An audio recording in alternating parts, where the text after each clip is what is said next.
Please rise for the singing of our national anthem.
Well, good morning, everybody. And before we get into the agenda, I just want to take a moment to welcome our new face to council, Councillor Mike Dirksen.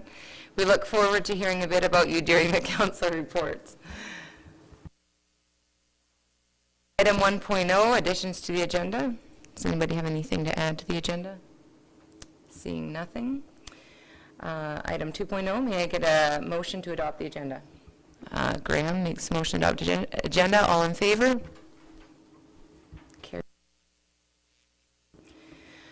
Item 3.0, corrections or amendments. 3.1, February 22nd, 2017, regular meeting of council minutes.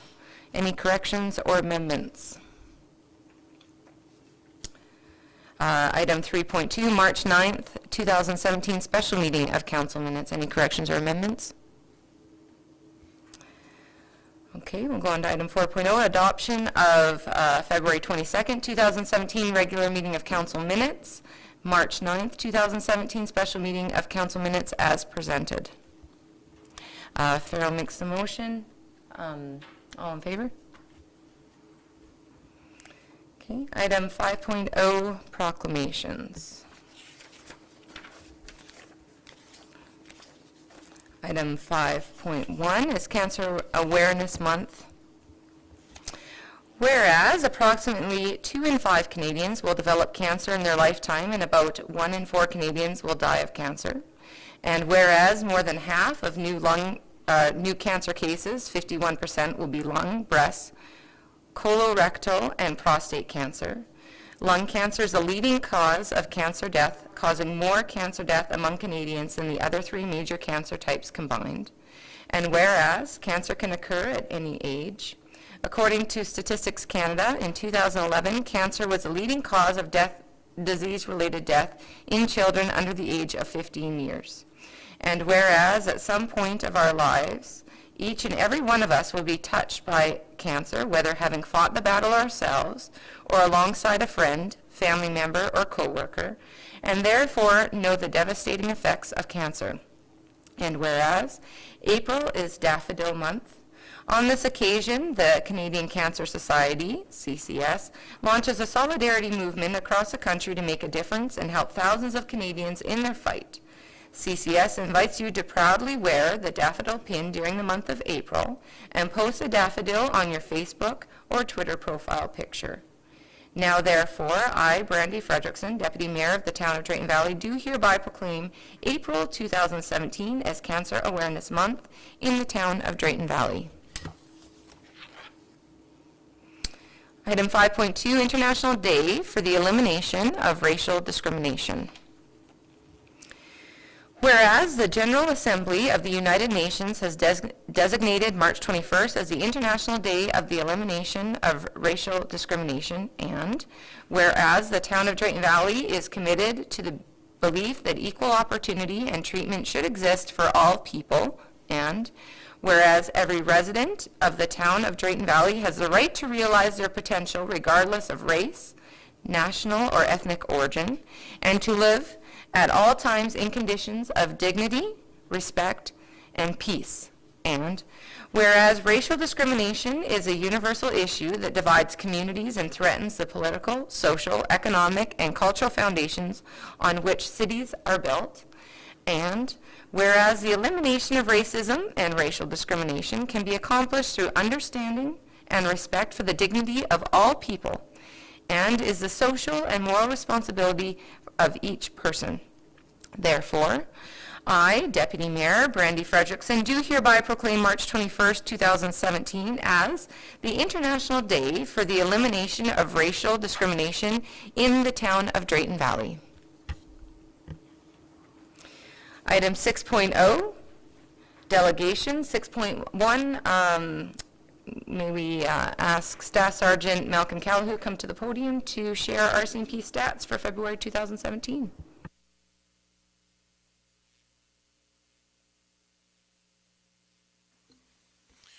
Well, good morning, Deputy Mayor, Councillors, CAO Dibben, and of course Tom.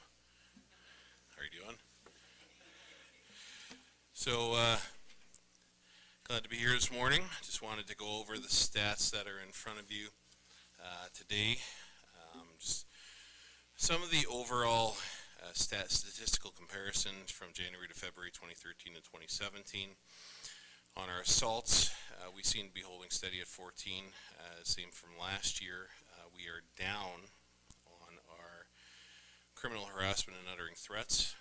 Same thing down with our break and enters, from 16 last year to 7. Theft under where we were at 54 last year, 44 this year. We do unfortunately have a rise in the frauds, and I'll get to that in my more specific detail. And then the mischievous property, we're also down from 39 to 33.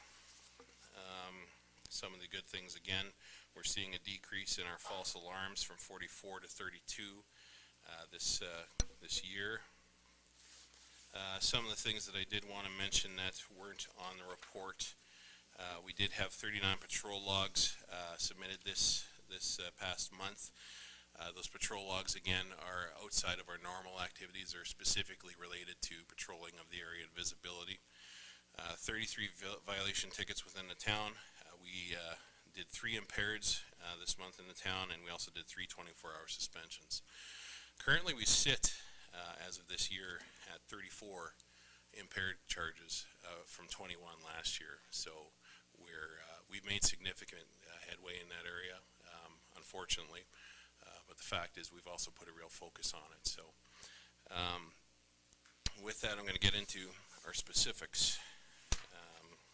Moving on, for the February 2013 to 2017, the monthly statistics, we had 7 incidents of assault. Of that, one of them was a family violence file. Charges were laid in that instance. There's also 2 common assaults, basically, where one person is assaulting another person, where charges were laid. We unfortunately had an aggravated assault in the month of February where there was serious injury. Charges were laid in that incident, and we're still working on that. 2 incidents where they declined to proceed. So basically what that means is that the charges were applicable, however the complainant did not want to proceed with it. So, and one that's still under investigation. In regards to our threat count, we had 3 incidents in February. One was at a school between 2 students, was resolved informally. One threat was against a town employee, and unfortunately in that case the subject of that complaint was not located. We also had an online threat that is still being looked at. Facebook again, where you're starting to have threats from different various parties, or they use different pseudonyms or whatever the case may be. So moving on to our break and enter. Significant decrease from last year. We had 10. We have 4 this year. Of that, one of them was at the Coach Motel, which unfortunately, it being vacant, one of our local vagrants decided to make it their home, and they were arrested accordingly. We also had one break into a residence that's currently gone to warrant. We had one at the Drayton Valley Hotel where charges were laid, and we also have one that's still under investigation. In the area of our theft of motor vehicle, we were last year at 6, this year we're at 3. 2 of those, unfortunately, due to the cold weather. 2 of those are the result of keys being in the vehicle and the vehicle's running.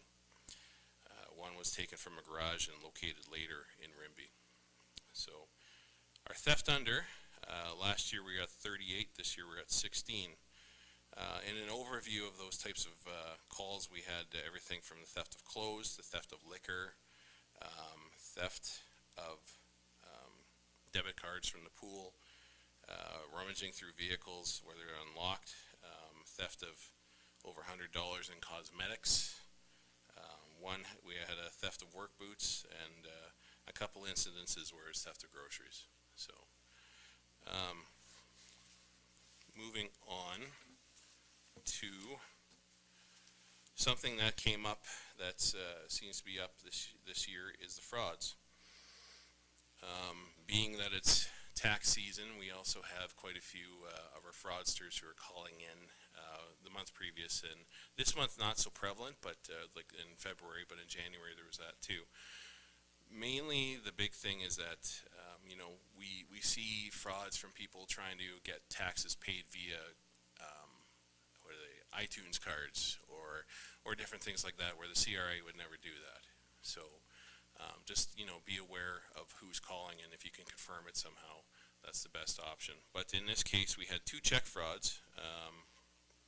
One was an online tax fraud where they were trying to get tax monies from someone through the internet.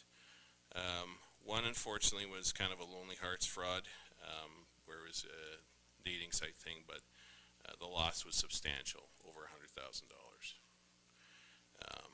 And there's also a Kijiji fraudulent transaction as well. One thing that did catch my eye was our sexual assaults. In that case, we had one file with multiple victims, and there's one that was actually a fairly serious injury, one that we're still looking at. So it's we're looking into that very seriously, but again, is an unfortunate happening that took place. We had 13 false alarms in February, but I just kind of want to flip to the back page. I centered on the 7th page with the overview and the issues. I centered on the sexual assaults primarily because it's listed as an issue, because we have for the year 5 this year so far. That's one above what we had last year, but just to bring it into the light that we do take these very seriously, and where there's investigation and charges to be laid, relaying those charges. So with that, I'm open to any questions. Does council have any questions for Staff Sergeant Calhoun? No? Well, thank you for your report, and actually I do have one question. Sure. In terms of theft or any sort of mischief, those kind of things, are you finding that, is this that your staff are coming across these situations, or are you getting an uptake in residents reporting?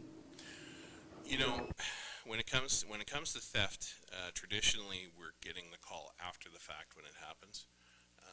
Normally what happens is that is discovered, and then from there we're trying to see if we can gather any evidence to pinpoint a suspect, whether it be through some residences have cameras, other times where we have to bring in our forensic ident to see if we can lift any prints or anything like that. But to be perfectly honest, property crime is a very difficult crime to solve because of the lack of evidence on the beginning phase of it.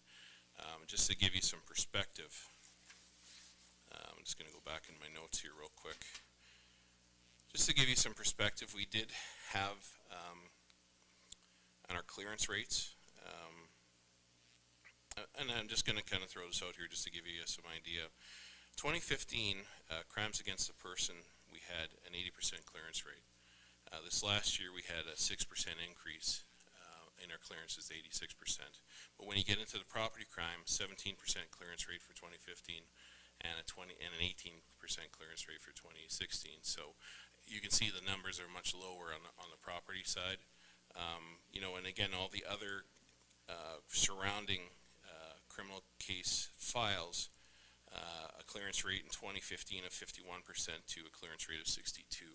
So increases across the board successfully for this attachment last year.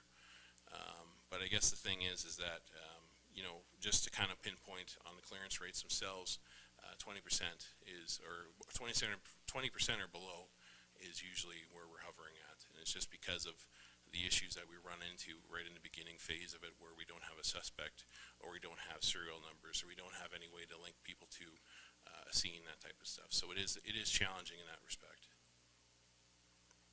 Okay. Well, thank you very much for your report. Excellent. Thank you. Okay, decision items. 7.1, amended committee structure. Councillor Long. Thank you. With the recent resignation of Nicole Narrow from council, vacancies on both internal and external committees have occurred. Following the by-election, council discussed the need to amend the committee structure. The amended committee structure is attached for council's review with the changes highlighted. If approved, amended committee appointments will be forwarded to the applicable organisations and groups, as well as advertised in the newspaper.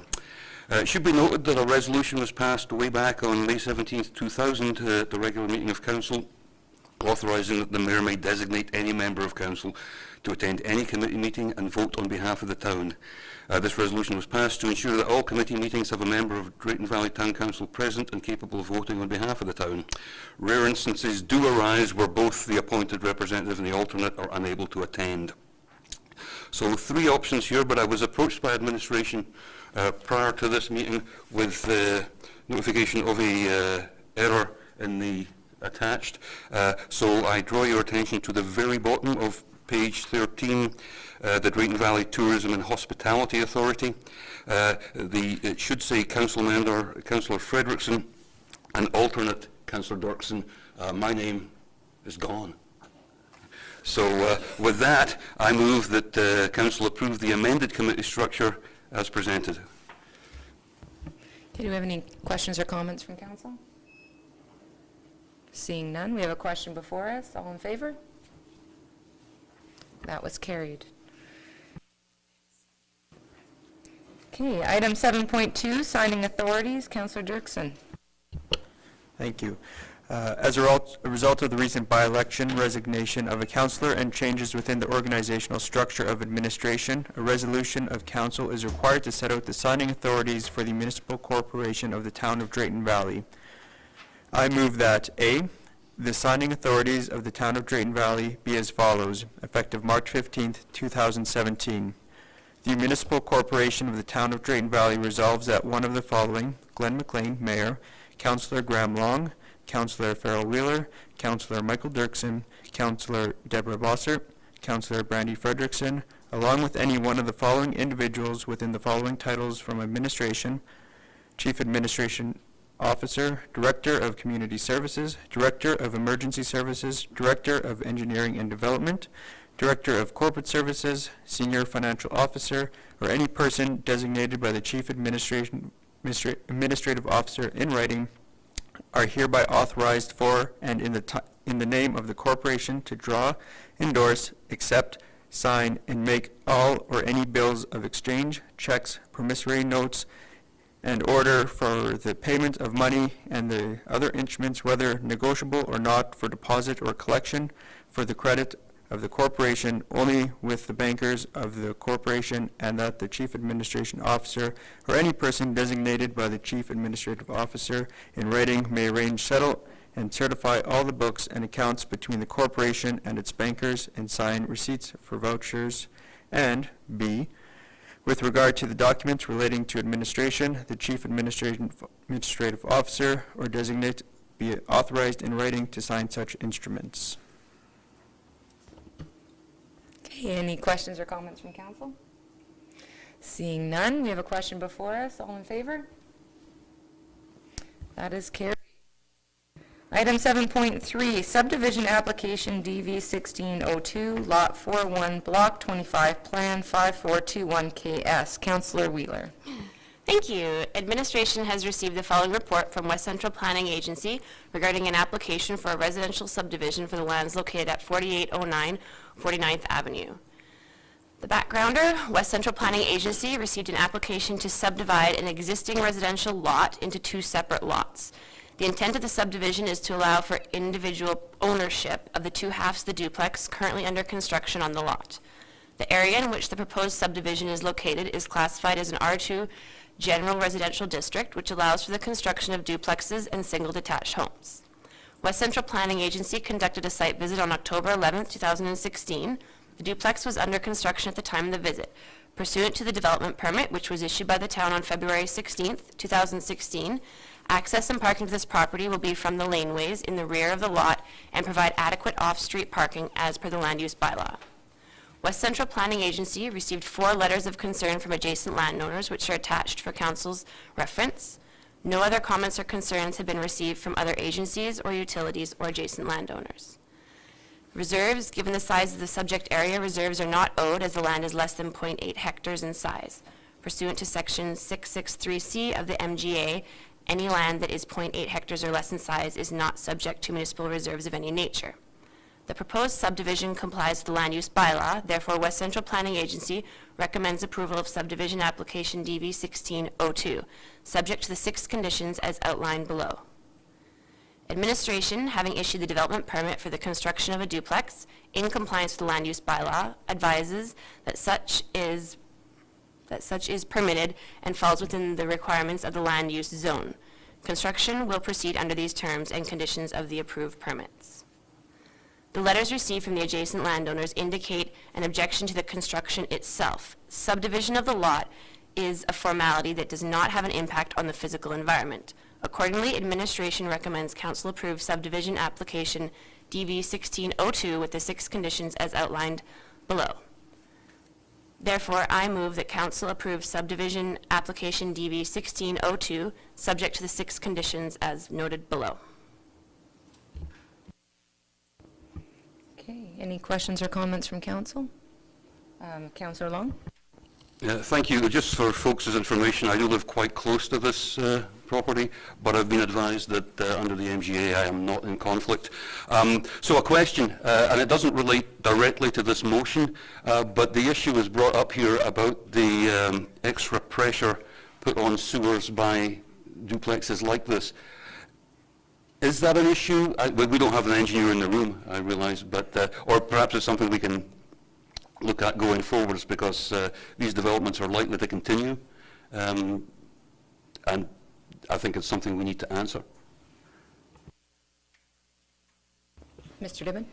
Thank you, Deputy Mayor. Thank you for the question, Councillor Long. I think generally, and not speaking to necessarily the application in question before us today, is that we want to ensure that as a progressive and forward planning entity, that when development requests and permits are considered and subdivision applications as proceed here, that we know and we're aware of the state of our infrastructure and what capacities can be or reasonably expected to be. Given normal conditions. Engineering does have current work that's underway, not just in this area, in the town generally, and update work that is done with routineness on our plans and on the state of our infrastructure. And as Council knows, with budget deliberations last year and into this year, made allocations that allow us to look for the regular maintenance, upgrades, and continuation of planning for our infrastructure needs into the future. So we'll continue to do that. That does not speak to this particular issue in question, but is more a comment of what our general approach is and what our responsibilities are for the municipality. Councillor Wheeler? Thank you. I had 2 questions. One is, do we have a height maximum? One of the letters referred to the buildings being a certain height, and I wasn't sure. Good morning.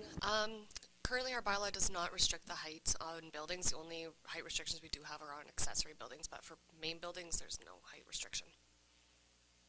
And the other question is actually just kind of a general question. In terms of utilities, would we then be requiring them to, like, they have to contact utilities on their own to set up utilities, but do they have to have their own meters when they're separate units, and if they're actually subdivided?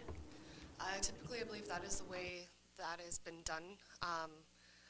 Kevin, I'm not too sure if that is something that you are able to answer for on the utility side of things, but I'm pretty sure a meter is required for each unit.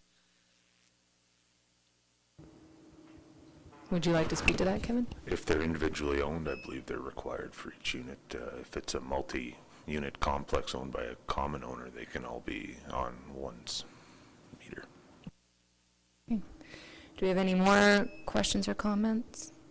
Okay. So I just want to be clear, as in the backgrounder, that this is speaking to the subdivision application. The development itself is already underway. The development was a permitted use and had been issued back in October. So that's what we are deciding on today. So we have a motion before us. All in favor? And that is item 7.4, rezoning bylaw number 2017-03D, presented for first reading, lot 66, block 28, plan 2093 KS. Councillor Long. Thank you. You almost took me by surprise there. We're going very fast. All right. Administration has received an application to rezone a portion of the lands legally described as Lot 66, Block 28, Plan 2093 KS, and municipally described as 5179 50th Avenue. The proposed rezoning would change the land use from the current BE Bar and Entertainment District to C1 Central Commercial District. Excuse me. Rezoning bylaw 2013-03D is hereby presented to Council for first reading, after which advertising will occur as required under the MGA. As part of the referral process, adjacent landowners within a 500-metre radius of the rezoning area will be provided notice of the rezoning application and will be given the opportunity to provide their comments. So I move that where are we? Council give first reading to bylaw 2017-03D for the amendment of the land use bylaw for rezoning of lot 66, block 28, plan 2093 KS, after which public consultation process will begin. Okay, any questions or comments on this one? Okay, we have a motion before us. All in favor? And that is carried. Okay, item 7.5, repealing bylaw 2017-04A. Councillor Dirksen. Administration has conducted its annual evaluation of the current bylaws in place and reviewed the requirements for each of the remaining in effect. The following bylaws are being recommended for repeal. Bylaw 95-3, adopted by Drayton Valley Town Council on December 20th, 1995, established an electric distribution system franchise agreement. Bylaw 2001-17F, adopted by Drayton Valley Town Council on January 9th, 2002, and amended Bylaw 95-3. Bylaw 2003-17F, adopted by Drayton Valley Town Council on September 14th, 2004, to amend Bylaw 95-3. With the adoption of Bylaw 2015-11F for the electric distribution system franchise agreement between the Town of Drayton Valley and Fortis Alberta Incorporated, the foregoing bylaws have been superseded and should be formally repealed. Administration recommends that the attached Bylaw 2017-4A be given 3 readings today, and I move that Council give first reading to Bylaw 2017-4A. Okay, any questions or comments from council? Seeing none, we have a motion before us. All in favor? I move that Council give second reading to Bylaw 2017-4A. Any questions or comments? Seeing none, all in favor? That's carried. Councillor Dirksen. I move that Council consider giving third and final reading to Bylaw 2017-4A. Okay. As a formality, we are giving consideration to third reading as required by the Municipal Government Act to ensure consensus prior to the adoption of the bylaw. We have a question before us. All in favor? That is carried. I move that council give third and final reading to bylaw 2017 4A. And we have a question before us. All in favor? That is carried. Okay, item 7.6, amending bylaw 2017-02-F, presented for second and third readings. Councillor Wheeler. Thank you. In October 1999, Town Council passed Bylaw 9914 to address the highly seasonal nature of town revenues by ensuring adequate financial liquidity for approved capital projects and operating fund requirements. At the time, a borrowing limit of $750,000 was approved to meet current expenditures and obligations of the town, until such a time taxes levied could be collected. Since the initial passing of this bylaw, the town has grown significantly, and the original borrowing limits requires updating to ensure the town has access to adequate monies to meet its financial obligations. To facilitate the establishment of an appropriate line of credit, it's necessary to amend borrowing bylaw 9914 to authorize the borrowing of funds from the current level to an amount not exceeding $4 million. With this revised borrowing limit and the establishment of a credit line, administration will be able to ensure funds are available to maintain operations and capital commitments incurred throughout the year. Bylaw 2017-02F received first reading during the February 22, 2017 regular meeting of Council. Pursuant to Section 606 of the MGA, administration put notice to the community by way of newspaper. At the time of preparing this report, no objections, questions, or expressions of concern from the public have been received. Accordingly, amending Bylaw 2017-02F is hereby presented to Council for consideration with the recommendation that administration that it receive second and third reading today. Therefore, I move that Council approve second reading of amending Bylaw 2017-02F as presented.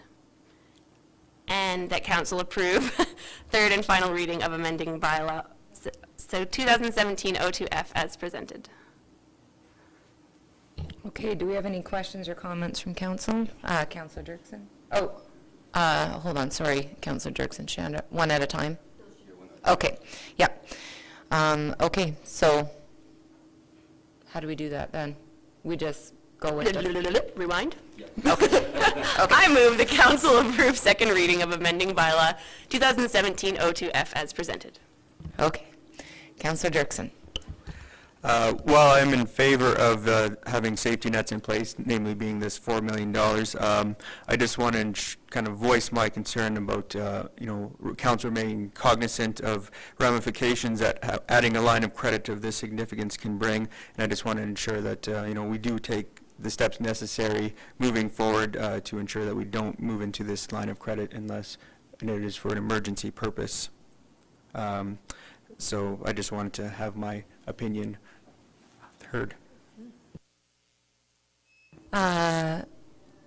Kevin, would you be able to respond to what the purpose of the line of credit is for and how we've arrived at the number that we've arrived at? Certainly, thank you, Deputy Mayor.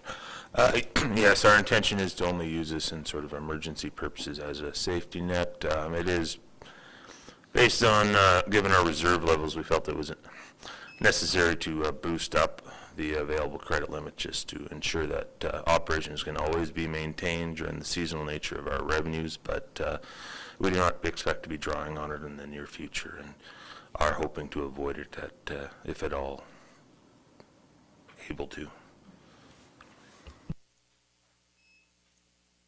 And if you'd be able to just speak to the $4 million itself. I know it looks like a significant bump. I mean, it has been from 1999 to 2017, so we've had a significant amount of years too, but how did we arrive at that amount? Certainly. Yes, during our long-term planning on the capital side, we've always built in about a 10% buffer between what our credit limit is being used and what it is available per the MGA. This $4 million number comes from that 10%. This represents 10% of our credit limit, and basically will formalize that 10% as we cannot go into that for borrowing on actual programs. We don't need to draw on this. It will always eat that 10% as long as it's in place, and this just basically entrenches our long-term planning. Any other questions or comments? Okay. Okay, so we have a motion before us. All in favor? That is carried. Councillor Wheeler. Thank you. I move that council approve third and final reading of the amending bylaw 2017-02F as presented. Any questions or comments? Seeing none, we have a motion before us. All in favor? And that is carried.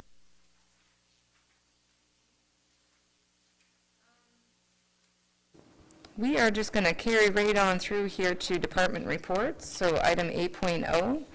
8.1, engineering and development. We have Sonia Rigglesworth. Oh, are you giving us engineering and development? I'm just going to present on the development side. Sonia will do the rest on. Okay, so we got Jen Martin up at the podium. Yeah. Surprise. So I just wanted to let council know of what has been happening in development in the last 3 weeks. 7 development permits have been issued, 5 of those being residential, 2 of them being commercial. In those residentials, we did get a single-family dwelling application, so that has been approved. The remainder for the residential, a couple demolitions of mobile homes, a detached garage, and then there was a pre-existing mobile home that was on the lot, so they now are in compliance. Then we have 2 of the commercial ones, which were just basically signage and interior renovations. We also issued 8 business licenses, 4 of them for local, 2 of them were home occupations, and 2 of them were out-of-town business licenses.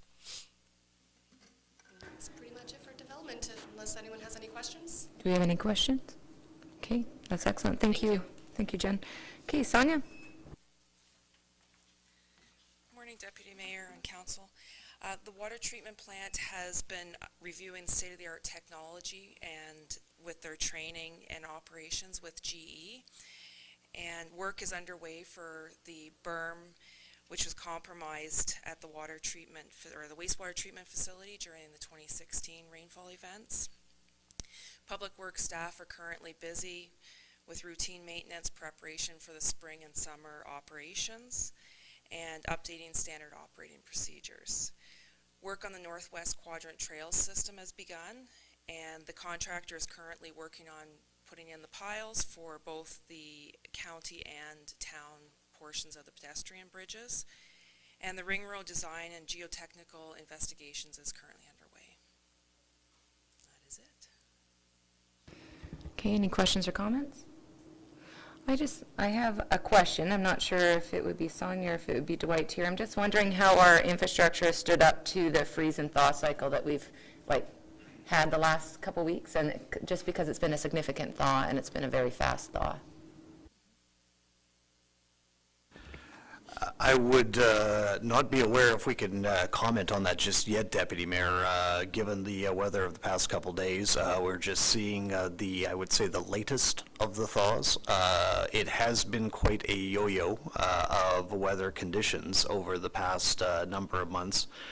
Certainly, I know in Public Works and Utilities, and while I am not qualified to do so technically, I know I've been on tours through town just as the snow melts and as the thaw. We can see some signs, especially along some curves, of some potholing and some different rutting in different aspects, but it's been difficult for us. We have not seen a complete thaw that's allowing us to get down to bare asphalt on a significant amount of our roadway. And of course, the subsurface is, as we hopefully now have the better weather that's going to come and stick, we will certainly be in a better position as the thaw comes and as the freeze leaves the ground to assess what a subsurface impacts may have been from the unique weather we've had these last number of months. So we're certainly attuned to that situation, and a part also driven by just fiscal necessity as well, is going to cause the staff to undertake a thorough review of surface, subsurface, and put that into our planning activities, and ultimately then decisions about the expenditures of the dollars we do have available for predominantly the spring maintenance and rehab work. And just one other question there. You had briefly touched on snow removal. So is Public Works, are they undergoing a snow removal, going through the quadrants at this point in time, or are we waiting for it to thaw a bit more? Right now, we have sanding work that is underway with the temperatures, and we got just around the freezing mark last night. So certainly this morning on some predominantly the residential roads, it was slick. So we had the sanding truck out first thing to take care of that. As a part of our fiscal attention to matters, we are letting Mother Nature help us to the extent along those lines. And if the warm weather continues and the melt occurs, it does make then clearing activities an awful lot easier, particularly with the ice jams that have built up with this yo-yoing weather along those lines. So right now it's a monitoring aspect, both in terms of what the actual physical conditions are, but also what the weather forecast is telling us.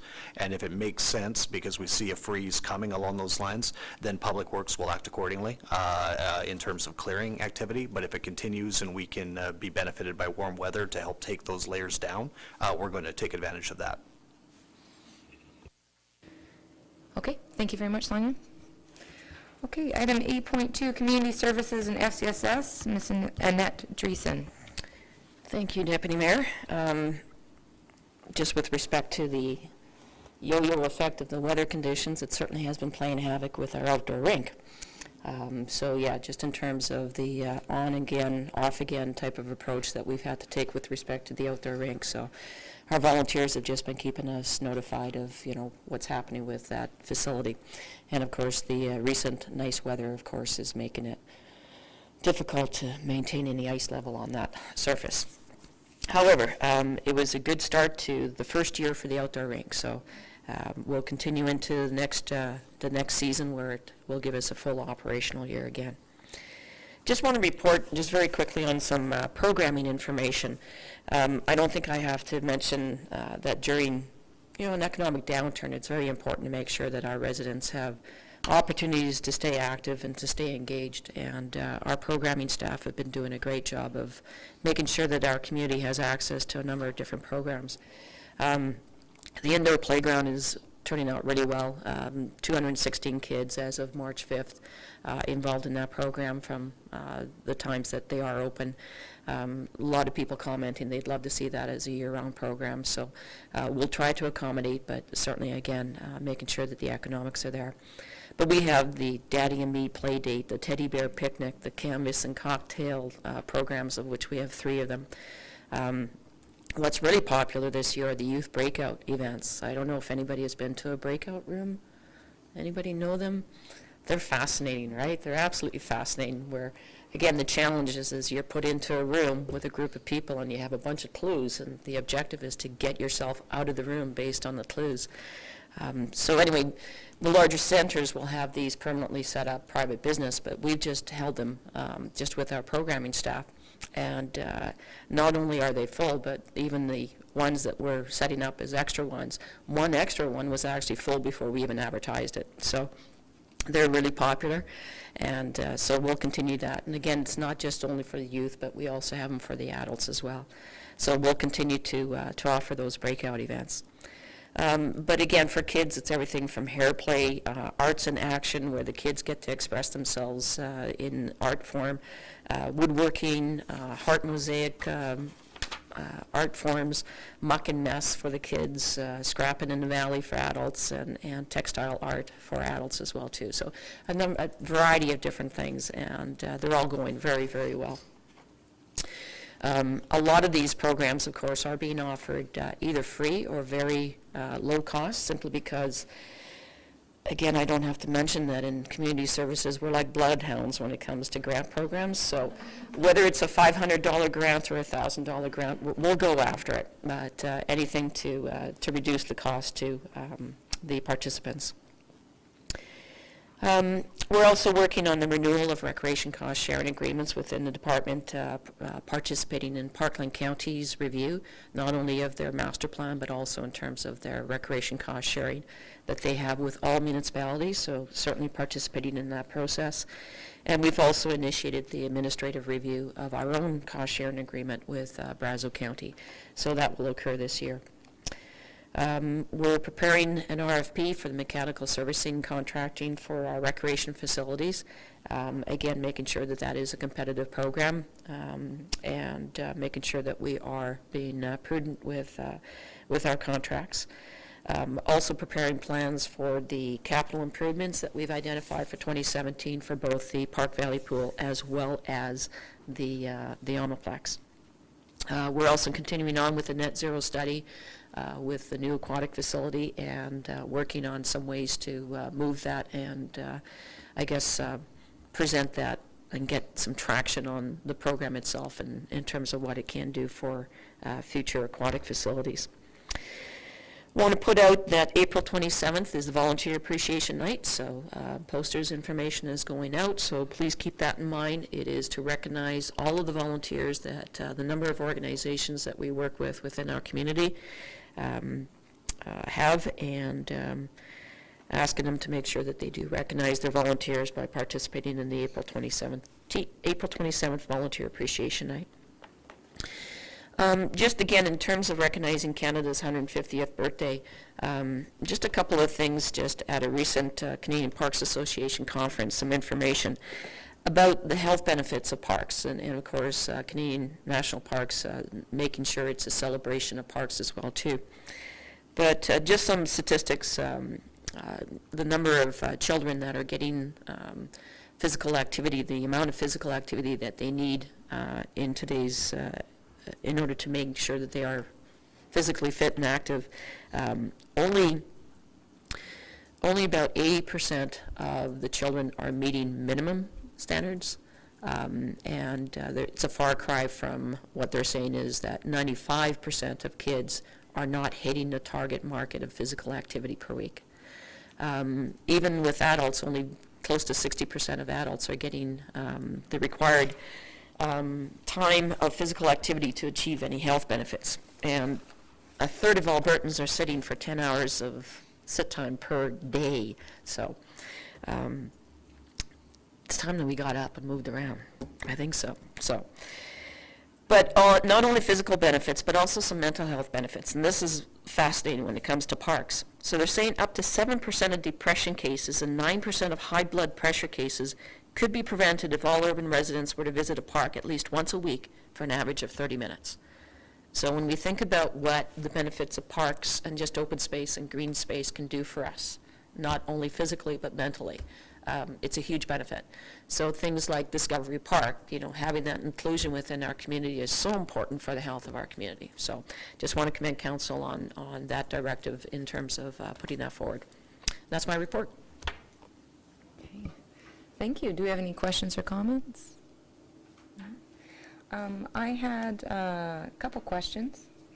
One is, with the warm weather, this is a bit of a personal question as well here. Has the triathlon group had the opportunity to meet at all, or that's underway? Yes, indeed. I guess I should not miss out on that one, but the triathlon is May 13th.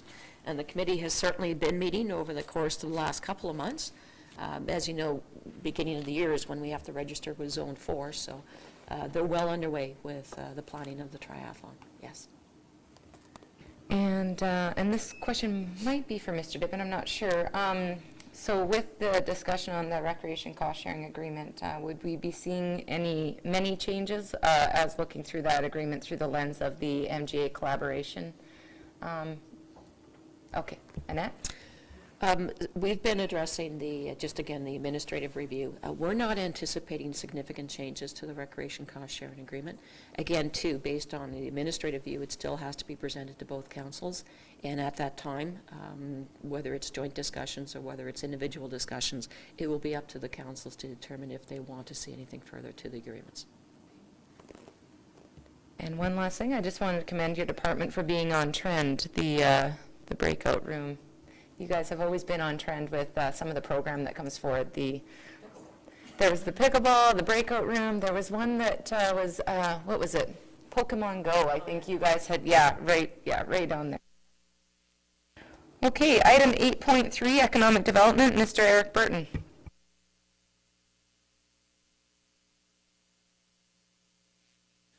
Good morning, Deputy Mayor, Council, Councillor Durson, Town Management. I have 4 items I want to touch base with you on regarding economic development. So first is there was a Chamber of Commerce meeting for the general membership last night that I attended. It was a good meeting, good turnout, lots of enthusiastic members, many of them new, and I think that's a good sign. As I've said many times over the last 6 months, they've been doing a lot of heavy lifting behind the scenes. And a testament to that is that they do have some bylaws that they're getting ready to pass at their AGM in June, which has been set for June 1st. I look forward to an opportunity to work with them to maybe explore how the town might partner with them to make that AGM a special event for the business community. And we're also exploring an opportunity to work together on a labor market partnership with the Ministry of Labor, because what they're doing is they're trying to reach out to the business community around membership. But while you're at the door, there's an opportunity to get more insight about the challenges and the opportunities facing the business community. This is certainly something we've factored into a lot of things that we're doing, and so we see some natural opportunities to partner with them on that. Secondly, I want to share with you some progress that the local Grow Eat Together group has made. They had a very exciting meeting a week or 2 ago.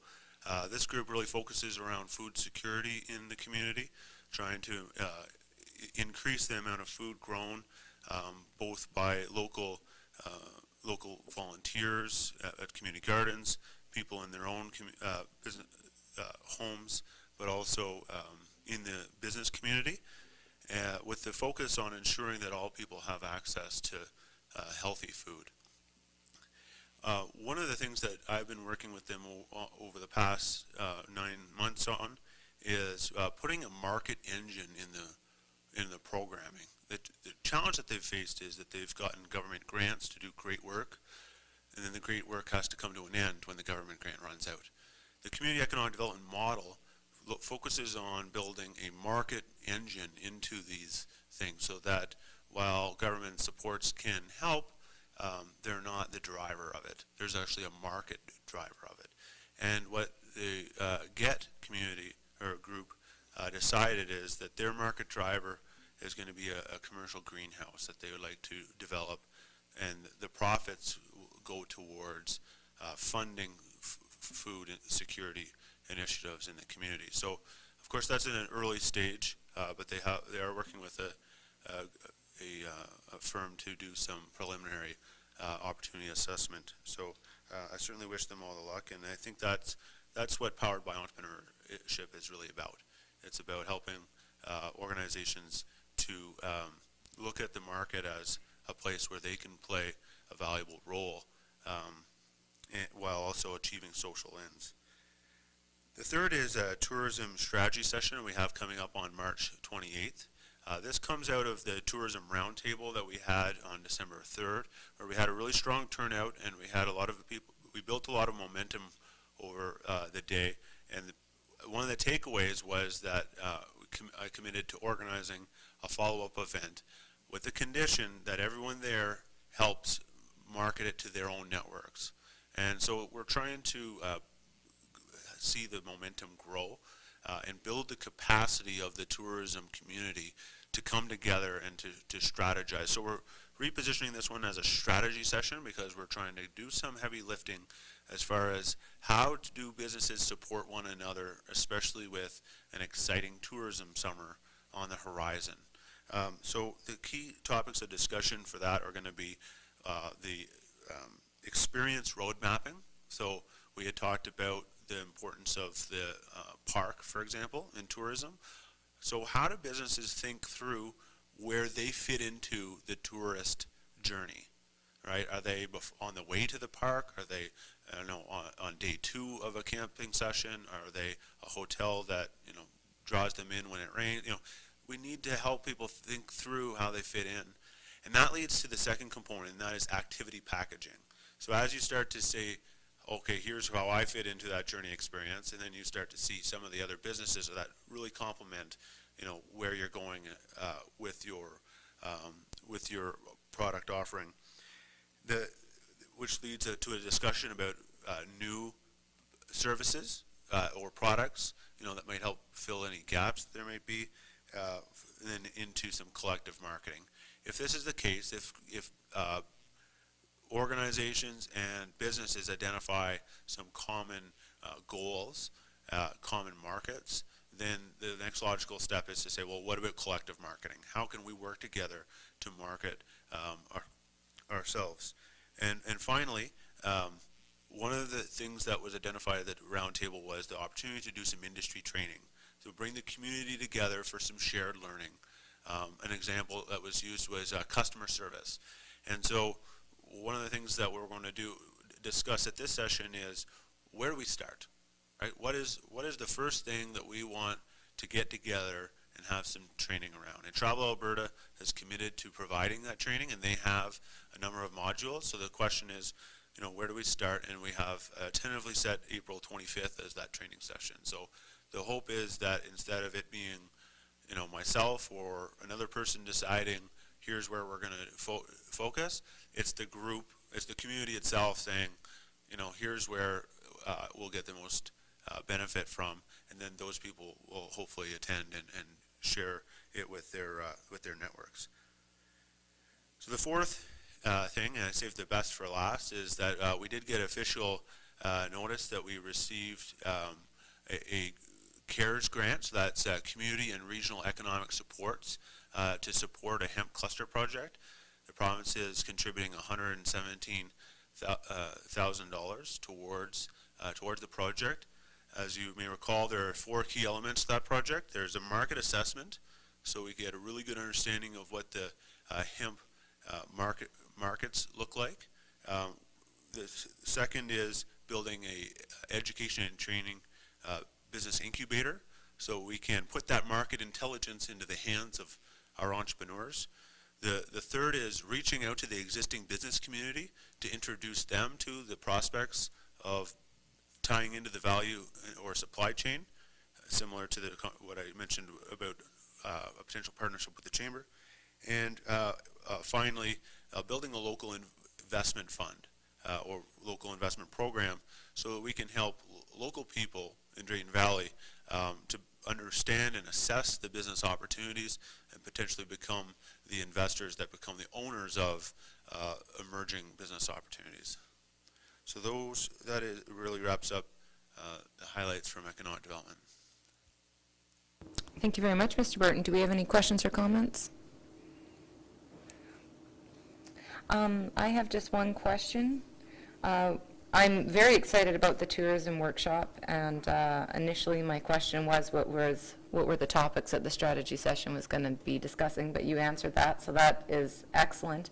I'm wondering, on that guest list, have we engaged the Drayton Valley Hospitality and Tourism Authority to be also at that table? Well, I'm really glad that you asked that, because I shouldn't have made it necessary to ask that, because in fact DVHTA has come on as a partner.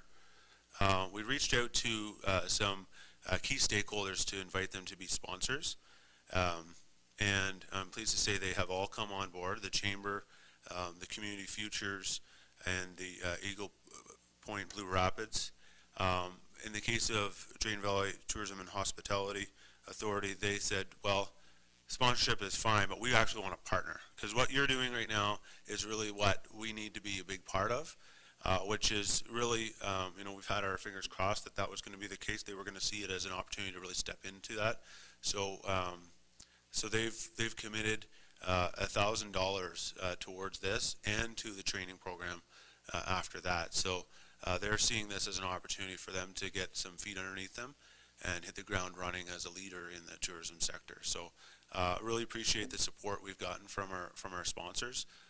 Frankly, it was more than we initially intended, but I think that speaks to the kind of momentum that we're building with the business community.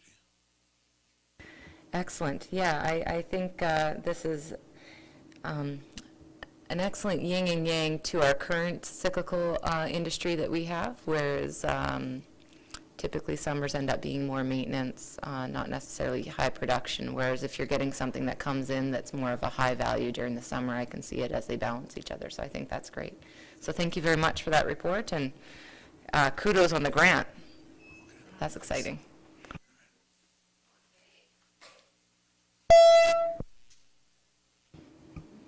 I don't know. Item 8.4, Emergency Services, Mr. Tom Thompson, Chief Tom Thompson. Good morning, Deputy Mayor, Council. If you can turn to page 51 and 52 of your package, it highlights the February stats for the fire service. In regards to the overall call volume, you can see that it has gone up from January. We had 24 calls through the month of February. Two of them involved structure fires. One was a kitchen fire in a mobile home, which resulted in extensive interior damage to the structure. The other one was a residential structure fire, which unfortunately, by the time we got on scene, the whole structure was fully involved, so it was a total loss. In regards to motor vehicle collisions, we responded to 8.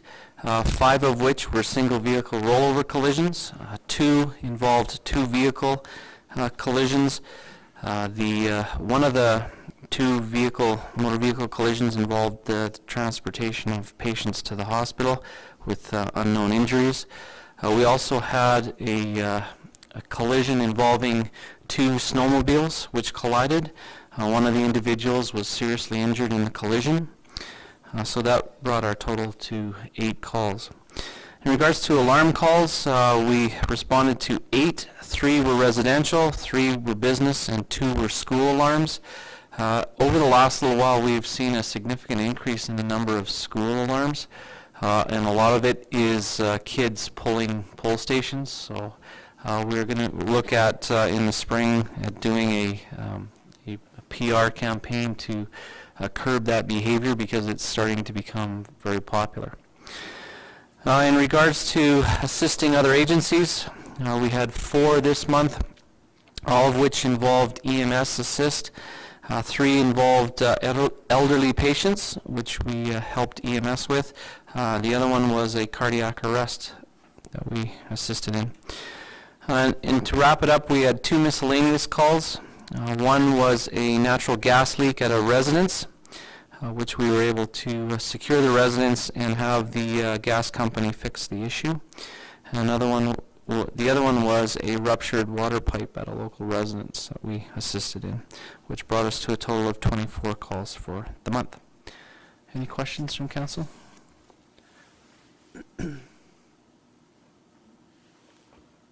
I just have one question. With regards to the motor vehicle collisions, are you able to share what the factors were on those? Just in light of Staff Sergeant Calahoo's comments about impaired driving, we know that the roads have been slick. Like, are there any of those factors that have been... As with the majority of the calls that we attend, a lot of it is speed issues, and not driving to the weather conditions as well. Okay, thank you very much, Chief Thompson. Item 5.1, Administration, Communications and Marketing, Mr. Tyler Russell. Or 8 point, did I say 5.1? 8.5, sorry. That's okay, that's all right. Good morning, Deputy Mayor, and welcome Councillor Dirksen for here, Administration. Here's my report for Communications and Marketing. I had spoken last time about our website, what we were going to be doing to develop our menus. I did get a more definitive timeline on that. It'll be the end of March to the beginning of April to be able to have our menus to be able to be a little bit more navigatable. Also, there was an issue that did arise with our website with a scaling issue on some of the Apple products. We weren't able to find the actual search bar. So I've also talked to our web developer about that, and that also will be corrected as soon as we possibly can. Also, last week we did have our letter to our water and sewer customers that was sent out. And this weekend, I'm really excited. I'm a big curling fan, so I'm going to be out at the Zorn Bonspiel to be able to take some pictures and kind of reinforce our hashtags that we're using for our 60th anniversary. I'm going to be taking out our portrait and getting some pictures possibly out on the ice. They may ask me not to actually throw any rocks because I was at a Bonspiel this last weekend and I shouldn't have really thrown as many rocks as I did, but it was a lot of fun. Right now, we do actually only have about 6 posts with our 2 hashtags, so we're going to look to boost that up. Our hashtag that we used last summer, the My Drain Valley hashtag, is actually doing very, very well. We have 326 posts on it, so we're going to continue to drive that up. It seems that if you come up with a good set of words, it just keeps trending, so it works out very, very well. So that's my report. Any questions or comments? I just want, Is there anything coming up on a photo contest to do with the 60th anniversary or anything in the town? I just know that last year, that was a couple of comments I did receive, is that people really liked the photo contest. And I recall from last summer when we were launching our new brand, people were very, very excited, and that's really where the traction came from, our hashtag My Drain Valley, which people seem to, sometimes it's good, sometimes it's not. In that, I mean, it's a possibility. We can definitely look into it for sure. yeah, just to your question there, it's not something that the 60th anniversary ad hoc committee had contemplated, but definitely we can bring that to the committee to discuss further. Time to do an old one, like a review of who can find the oldest photos. We'll bring your ideas to the table, Farrell. The one thing, too, Mr. Russell had mentioned about the Zorn Bonspiel. The Zorn Bonspiel was one of the 60th anniversary grant recipients, so if you're not making a connection why he would be at the Bonspiel, that would be why. So, appreciate the report. Thank you very much. And Mr. Dibbins, CAO report. Thank you, Deputy Mayor. Good morning, Council.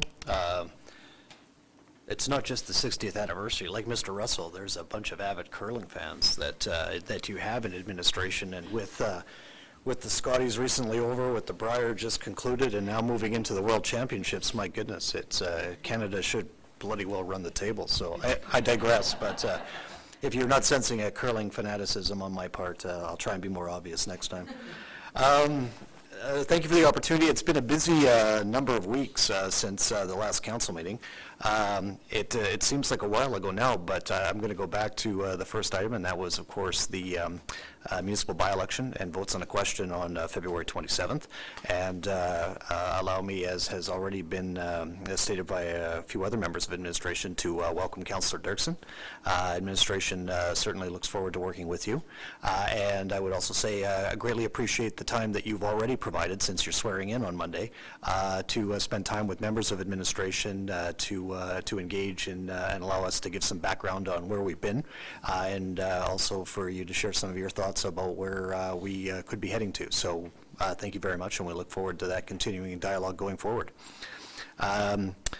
March the 3rd, I met with the CAOs of Parkland County and Brazeau County at the request of the CAO of Parkland County. It was an initial discussion really focused around a broader economic state of the region, but also some aspects, and the CEO of Parkland County, who is also relatively new, wanted to brief myself, Mr. Schoeninger, on some of their planning activities.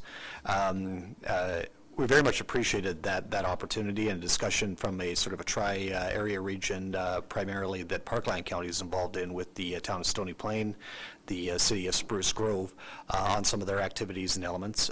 They do have a different economic circumstance and situation than we're currently facing here in town, or more broadly in the county, but they do also have other challenges, particularly with the transition from coal that is occurring, and their thoughts about what the replacement is going to be of those 600 some jobs that are now directly related to the coal industry in Parkland County and going forward. And so it's very good information sharing and awareness aspect that helps, I think, also us with perspective on some of our activities and what some of the opportunities could be, and maybe particularly, I think, for the Clean Energy Technology Center going forward. March 9th, also, I'll move to that because there are a number of matters. It seemed to be a very busy day for some reason. The first, of course, the matters related from the special council meeting and the decision of council on go-forward approach on automated traffic enforcement. With council's decision, we have commenced our review and our discussions. Notice has been provided to the service provider of the outside limits of termination of services, and we've engaged in an initial informal discussion with them about transition matters.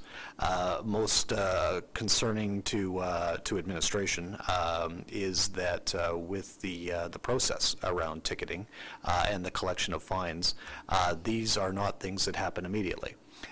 And as most members of council are aware, there is a significant lag time between the collection of ticket fines, the province taking their percentage, and then the remittance of these fines back to the town. There are issues around active CPOs that are town CPOs, even though they are service provider employees, and also the potential attendance to court matters that need to be contemplated to ensure that the town's financial position on those owed fine revenues is protected. And so while a service provision will not be active no later than the start of May, there may be the necessity of some ongoing relationship to ensure that our financial perspective is protected. We've initiated that discussion. We'll be having that discussion going forward, and at the end of the day, administration will ensure that that is foremost in our ongoing discussions with the service provider as to where to from here. Following that, on March 9th, there were a couple of staff sessions that were held on estate planning. I do want to formally express my thanks to Duncan Craig, in particular Martin Prentice and May Chow, who offered these sessions free of charge to town employees. It is something that not everyone thinks about and not everyone necessarily puts preeminently in mind, but a part too of what we view as our responsibilities of the employer is to also provide opportunities for our staff, not just for professional development and training, but also for the broader human condition. So a number of staff did participate, some with their spouses, significant others, and that it was well received. So I just wanted to extend my thanks formally to Duncan and Craig for doing so. Also, on the evening of March 9th, I did attend with the mayor the State of the City and County address in Spruce Grove for Parkland County and for the City of Spruce Grove.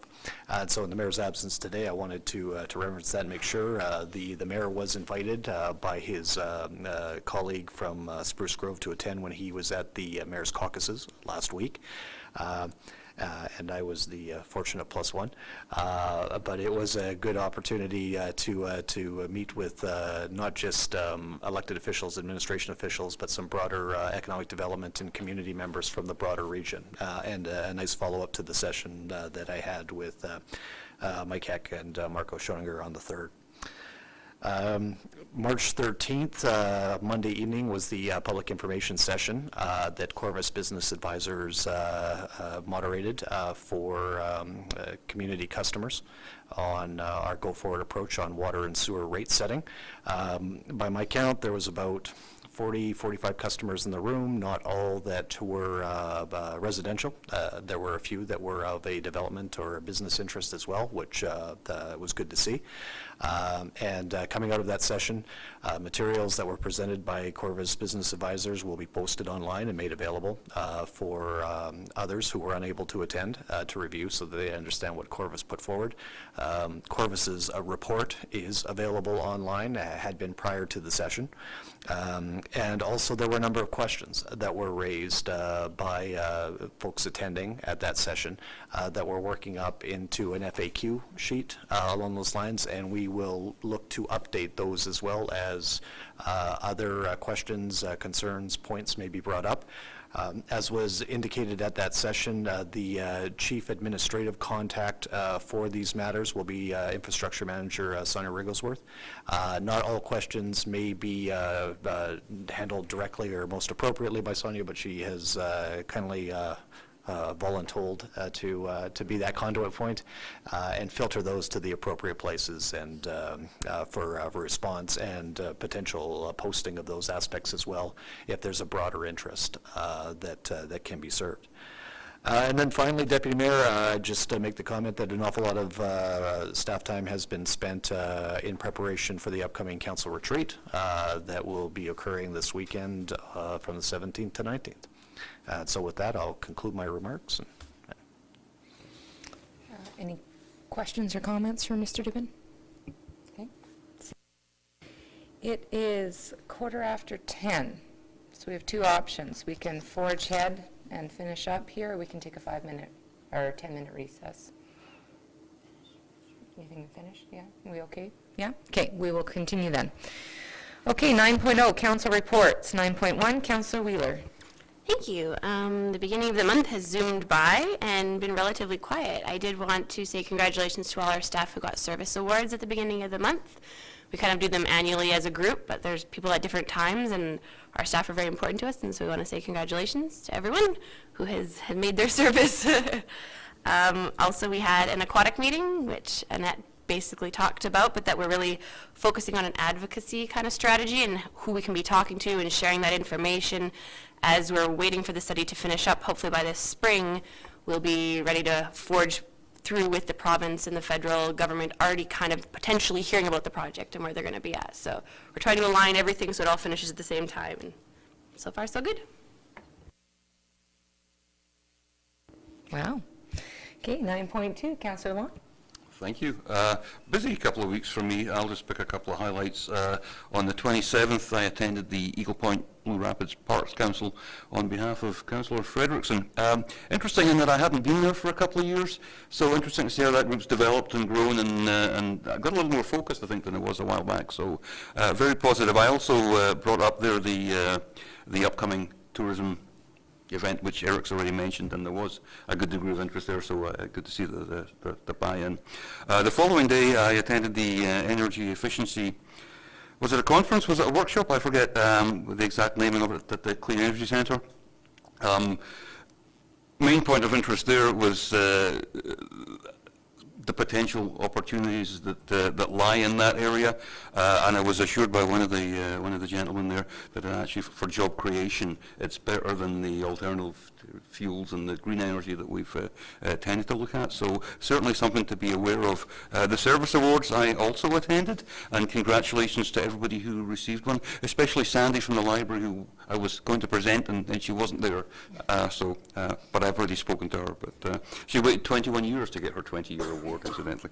The Yellowhead Regional Library on the 6th, I don't think there was anything particularly interesting there. They did publish the annual report, which I suspect there's a version of on its way here, if you guys haven't already received it.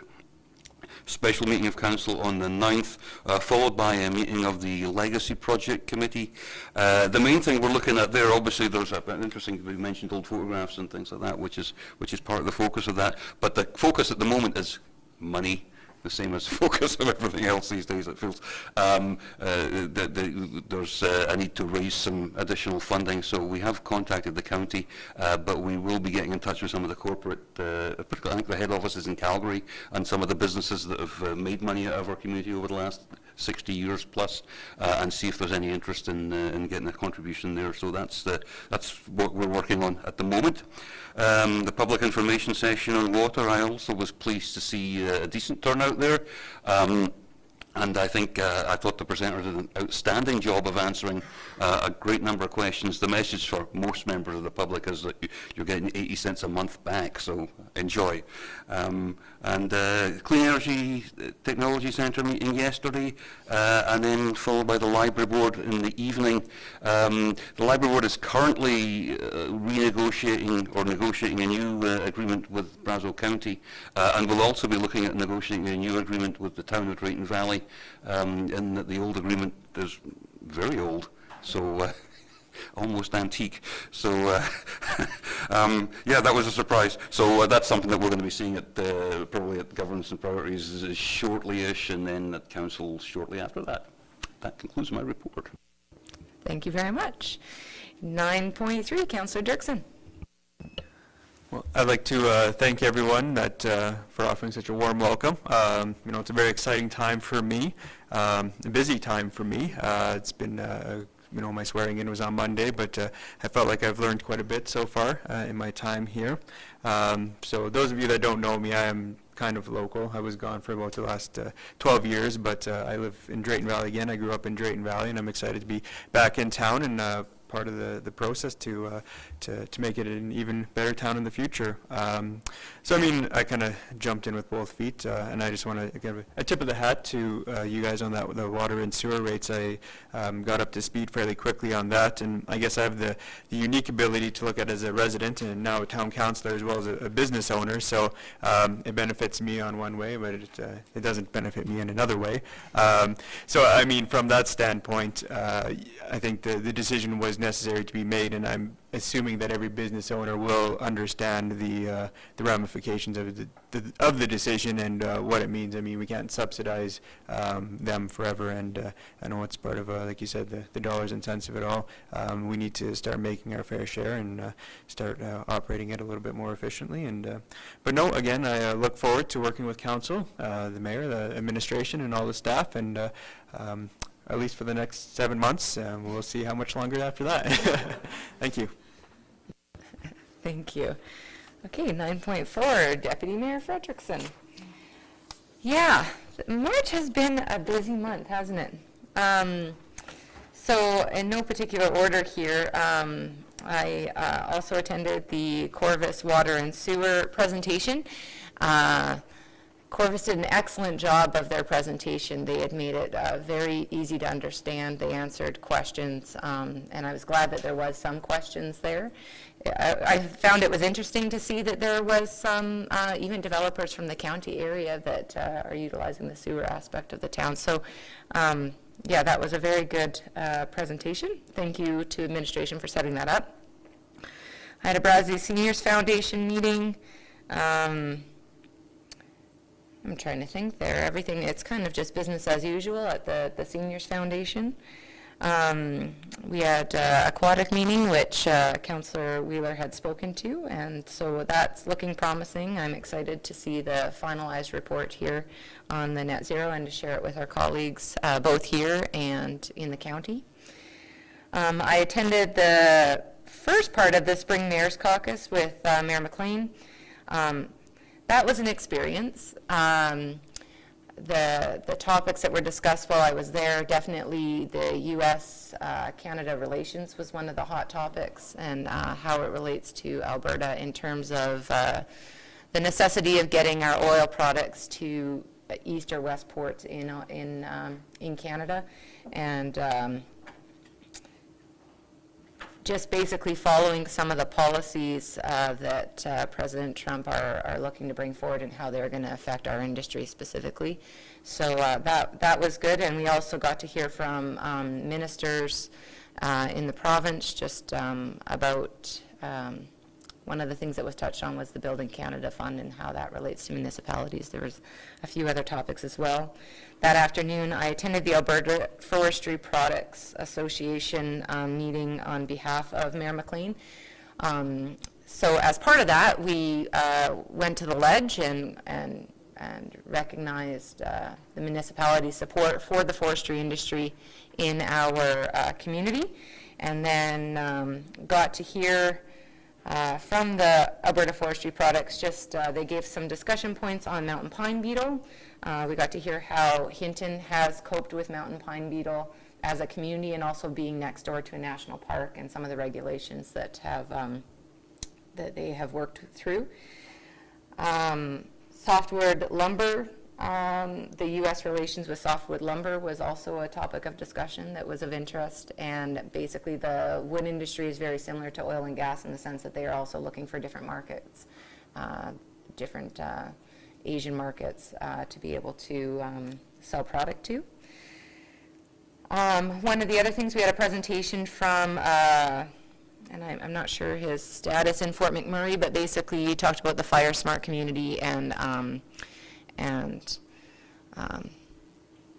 creating the tract of land around a community so that basically, or clearing a tract around a community so that you are mitigating if a fire does start in the forest, having damage to those communities. And yeah, so that was all very interesting. It was a great opportunity to meet and talk with some of the people in the room were some of the largest producers of forest products, I would venture to say in Canada, not just Alberta.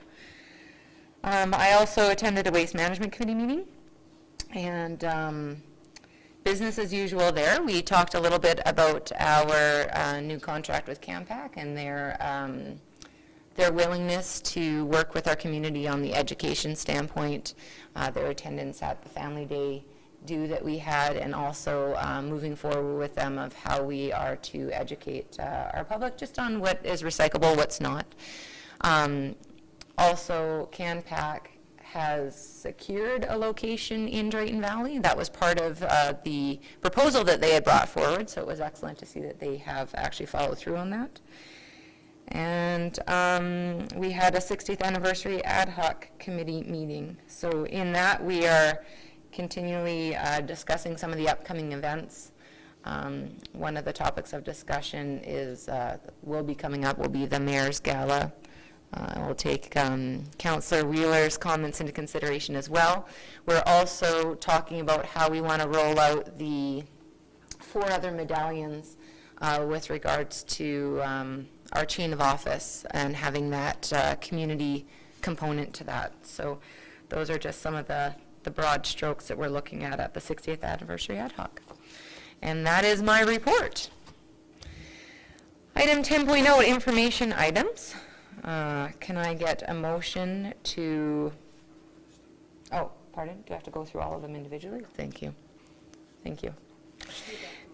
We will adopt them all together. Okay, so information items. Item 10.1, Star Catholic, February 2017 newsletter. Item 10.2, Brazeau Seniors Foundation minutes, January 2017. Item 10.3, Yellowhead Regional Library Board meeting minutes, November 2016. Item 10.4, Waste Management Committee minutes, January 2017. Item 10.5, Drayton Valley Brazeau County Fire Services stats, February 2017. Item 10.6, RCMP statistics, February 2017. May I get a motion to adopt items 10.1 through to 10.6 for information? Councillor Long, thank you. We have a motion before us. All in favor? And that is carried. May I get a motion to adjourn? Councillor Long. We have a motion ahead of us. All in favor? Excellent. Thank you very much. Meeting adjourned at 10:26.